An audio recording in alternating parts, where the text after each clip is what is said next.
Phoenix Suns, Los Angeles Lakers, New Orleans Pelicans at Sacramento Kings. Well, ang apat nga pong team na ito mga kawan stories ang nag-aagawan sa pwestuhan sa Western Conference dahil nga sa pagkapanalo pareho ng New Orleans Pelicans, Sacramento Kings at ang pagkatalo pareho ng Los Angeles Lakers at Phoenix Suns, gumalaw nga muli ang standing sa West. Bumalik nga muli sa pangpito ang Pelicans, pangwalo ang Kings, pangsyam naman ang Lakers at sa natitirang 3 to 4 games ngayon, sino-sino nga ba ang aabante? Sino naman ang aatras sa single game elimination? Tara na tarakayin natin yan at pag-usapan ng balita nga gusto nga pong magpababa ng rankings ang Milwaukee Bucks sa Eastern Conference sa sunod-sunod nilang talo. May iniiwasan nga bang team ito? Pero bago yan, please don't forget to hit the notification bell at mag-subscribe sa aking channel. Mga kawan stories, napaka-competitive nga po ngayon ang mga laro sa Western Conference dahil muli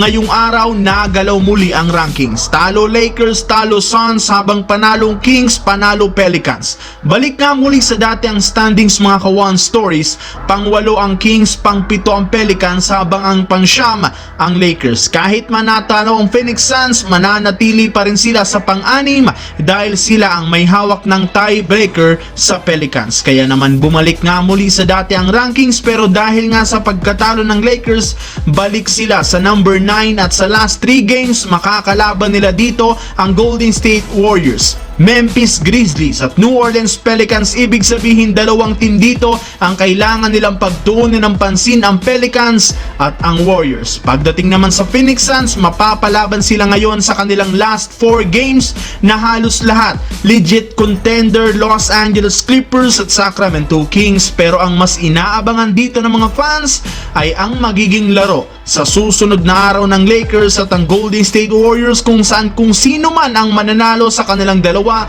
siyang siguradong mananatili sa pangsyam at may pagkakataong makahabol hanggang sa pangwalo. Sa kabilang banda naman tungkol sa Milwaukee Bucks, well, opisyal na nga pong nakakuha ito ng pwesto ang Bucks sa playoffs. Eto nga, kahit manatalo sila sa New York Knicks, nakuha pa rin naman nila ang pangalawang pwesto. Pero may napapansin nga ba kayo mga kawan stories na mukhang unti-unti silang nahahabol ng Orlando Magic? Marami nga po ang nagsasabi mga kawan stories na nagpapatalo nga daw sadya ang team na ito dahil gusto nilang maiwasan ang pangwalo na it's either Miami Heat o Philadelphia 76ers. As of today, dahil nga sa kanilang pagkatalo na naman sa Knicks, may hawak na nga silang 4-game lose streak at malaki ang tsansang mahulog sila hanggang sa pang-5. Marami nga pong nakakapansin na ibibigay nga ng Bucks ang kanilang natitirang laro para maiwasan ang dalawang team na nabanggit ko. Pero agad rin naman nga itong pinasinungalingan ni Coach Doc Rivers at sinabing kailangan lamang nga po nilang pagandahin at baguhin ang pace ng kanilang opensa. Malalaman nga natin sa mga susunod na araw kung magpapabagsak pa nga ba sila sa rankings para maiwasan ang Miami Heat o Philadelphia o pananatilihin sila sa pangatlong pwesto sa East.